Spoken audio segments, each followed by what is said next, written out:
जय श्री राम प्रिय साथियों। मैं पंकज कलखुड़िया आप सभी के इस YouTube चैनल में आप सभी ज्योतिष प्रेमियों का हार्दिक स्वागत करता हूं। प्रिय साथियों, आज का जो स्पेशल टॉपिक है वह है करवा चौथ। सभी माताओं एवं बहनों का सबसे ज्यादा पसंदीदा त्योहार। वर्ष में एक बार आने वाला यह त्योहार अक्सर कार्तिक कृष्ण पक्ष चतुर्थी तिथि को ही मनाया जाता है। इस वर्ष यहां पर एक कंफ्यूजन पैदा हुआ है जो कि बहुत से लोगों को हमने पहले भी बताया, पर आज वीडियो के माध्यम से आज बता रहा हूं कि करवा चौथ 13 या 14 तारीख को कौन सी तारीख को है।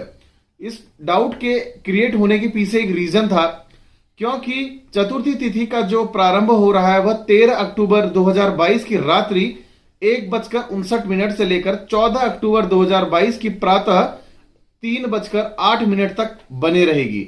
तो यह चतुर्थी तिथि की जो उदया तिथि है वह 13 अक्टूबर को होने के कारण करवा चौथ का पर्व कल को ही मनाया जाएगा। साथ ही में यहां पर जो करवा चौथ पूजा पर्व होता है इसके पीछे काफी सारी मान्यताएं हैं, बहुत सारी कहानियां हैं। ज्यादा आपको इसमें मैं डाउट पे ना रखते हुए, क्योंकि काफी सारे हमारे यूट्यूब चैनल्स भी हैं इस समय पर हमारे यूट्यूब के प्लेटफॉर्म में जो आपको हर प्रकार की कहानियां जरूर बताते हैं। हम आपको कुछ बहुत पॉइंट्स के बारे में बात करेंगे जो ओनली इंपोर्टेंट पॉइंट्स हैं। पहली चीज, इसका पूजा मुहूर्त कब रहने वाला है। वह पूजा मुहूर्त जो रहेगा शाम को 5:46 से लेकर के 6:50 तक के लिए, और जो चंद्रमा के दर्शन होंगे वह रात्रि 8:19 पे होंगे। कुछ सवाल यहां पर को जरूर निकल के आते हैं कि यहां पर को जो सबसे प्रमुख सवाल आता है कि करवा चौथ में करवा का क्या महत्व है, साथ ही में दीपक और छन्नी का क्या महत्व है। इसके अलावा अगर बात करूं सीख का क्या महत्व है, पीरियड्स में क्या महिलाएं इस व्रत को धारण कर सकती हैं, और जो भी महिलाएं या अविवाहित जो लड़कियां हैं, अविवाहित लड़कियों ने अगर व्रत रखना है तो वह किस प्रकार से रख सकती हैं। इन सभी बातों का उत्तर लिए मैं आप सभी के सामने आज प्रस्तुत हूं। सबसे पहले ग्रह एवं गोचर स्थिति के बारे में मैं आपको बता दूं। चंद्रमा और राहु ग्रहण योग बना करके मेष राशि में उपस्थित रहेंगे। मंगल देव वृषभ राशि में उपस्थित रहेंगे। सूर्य देव बुध देव और शुक्र देव के साथ कन्या राशि में रहेंगे। शुक्र देव इस समय नीच के हैं। वक्री शनि मकर राशि में स्थित है और वक्री गुरु मीन राशि में इस समय उपस्थित है। अब इस समय हम सबसे पहले क्वेश्चन के बारे में बात करेंगे कि करवा का क्या प्रयोग है। देखिए, आजकल के जो चमक धमक का समय है और आजकल का जो संसार में इस समय पर देखे होंगे काफी फैंसी प्रोडक्ट्स आप देख रहे होंगे कि शॉपों में अवेलेबल है।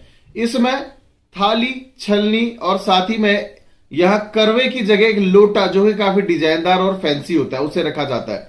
मैं बताना चाहूंगा सभी माताओं एवं बहनों को, एक फैंसी सेट लेना ठीक है, अपनी जगह बहुत अच्छी बात है, परंतु लोटे की जगह करवे को रखना बहुत ज्यादा इंपॉर्टेंट चीज है।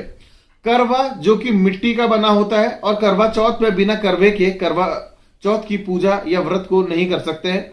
करवा चौथ में जो करवा है मिट्टी का बना होता है। साथ ही में आप देखेंगे कि इसकी जो आकृति है भगवान गणेश जी के फेस की जैसी होती है, और आंखें जो इसकी आप देखेंगे सूंड की जैसी एक छोटी सी टोटी जैसी निकली होती है। ये पूरा का पूरा एक शेप गणेश जी का लिए हुए रहते हैं। इसी जो सूंड नुमा एक टोटी बनी होती है, इसी में सीख को रख करके और करवे में जल को रख करके, क्योंकि यह एक जल तत्व का प्रमाण है, जल तत्व का प्रतीक है और गणेश जी भी जल तत्व को प्रतिनिधित्व करते हैं। तो इसलिए करवा के उसमें करवा का बहुत ज्यादा इंपॉर्टेंस रोल है। साथ ही में बहुत जगह आप करवा माता की भी स्टोरी पढ़ते होंगे, उसके भी अपने अपने कुछ ना कुछ लॉजिक जरूर है। तो साथियों, करवा क्यों इंपॉर्टेंट है, क्योंकि गणेश जी सबसे प्रायोरिटी के प्राथमिक रूप से हमारे सभी हिंदू धर्म के अंदर माने जाने वाले सर्वोपरि देवता है, तो इनका सबसे बड़ा महत्व इसलिए भी यहां माना गया है। बात करेंगे दीपक और छलनी की।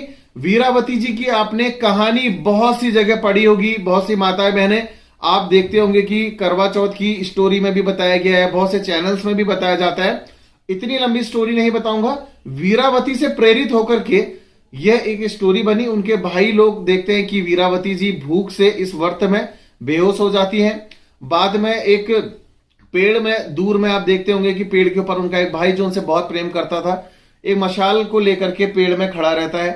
तो बाद में जब बेहोशी से उठती हैं वीरावती जी, उसी को चंद्रमा को, उसको मशाल को चंद्रमा बता करके उसकी पूजा करके उनका व्रत तोड़वाया जाता है, जिससे देखते हैं कि वीरावती जी के पहले पतिदेव की मृत्यु हो जाती है। उसके बाद बहुत लंबी स्टोरी है।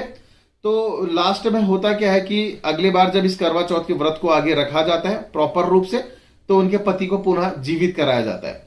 तो साथ ही में साथियों, तो यहां पर को यह प्रतीक बनता है कि जब भी आप यहां पर को देखेंगे कि वहां से एक ये स्टोरी हुई, ये कहानी हुई, और यहां पर को हमारे यहां संहिताओं में भी लिखाया गया कि जब भी करवा चौथ होता है, छलनी के बीच में दीपक रखा जाता है। दीपक को सूर्य का और अग्नि का प्रतिनिधित्व माना गया है। इसको देखते हुए छलनी के बीच से वह अपने वो चाँद को भी देखती है, फिर पतिदेव को भी देखते हैं। तो यह इसका लॉजिक है।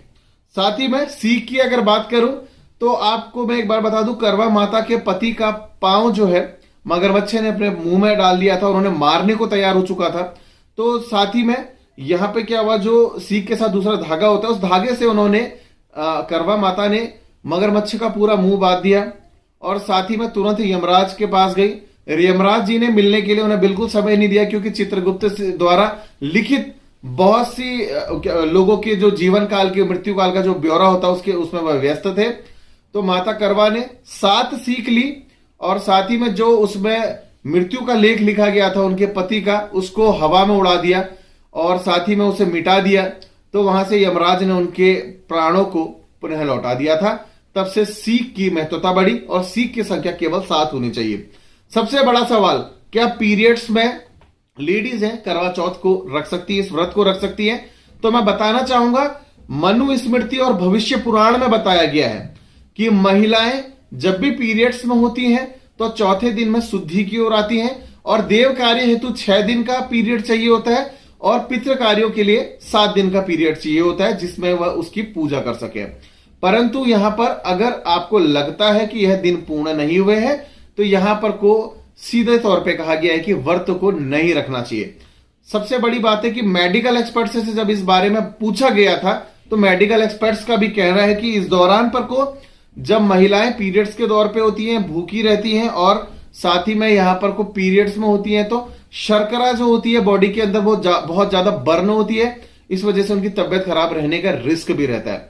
और साथ ही में क्योंकि यह व्रत तो निर्जला रखा जाता है, तो एक कॉम्बिनेशन जो बनता है पीरियड्स वाली महिला के लिए यहां पर को दिक्कत करता है। अब सवाल आता है, जो महिला हर वर्ष यहां पर को पीरियड में इस व्रत को रखती है, उसको कैसे फॉलो कर सकती है? तो मैं आपको बता देना चाहता हूं, यहां पर को निर्जला व्रत ना रखने की जगह महिलाएं पौष्टिक चीजें ले सकती हैं, खा सकती हैं जो पीरियड्स के दौर पे है। और जिस महिला ने करवा चौथ का व्रत रखा है, उस महिला से उस स्टोरी को सुन सकती है। इससे उसके व्रत में किसी प्रकार की कोई भी जो हर साल रखा जाता है उसमें परेशानी नहीं आएगी। सबसे बड़ा सवाल, जो लड़कियां अविवाहित है और वह चाहती हैं कि इस व्रत को रख सकती है, तो क्या कर सकती है? तो मैं बताना चाहूंगा कि अविवाहित लड़कियों के लिए व्रत रखने में मनाही नहीं है, परंतु यह करना होगा कि वह चंद्रमा की जगह तारे को देखें और निर्जला की जगह निराहार व्रत को रखेंगी। इसीलिए इस तौर पर जो अविवाहित लड़कियां हैं, एक सुंदर से पति और अच्छे पति को प्राप्त करने के लिए इस व्रत को रख सकती है। साथियों, आशा करता हूं करवा चौथ स्पेशल जो वीडियो हमारा काफी पसंद आया होगा आप सभी को। आज की वीडियो में बस इतना ही। धन्यवाद एवं जय श्री राम।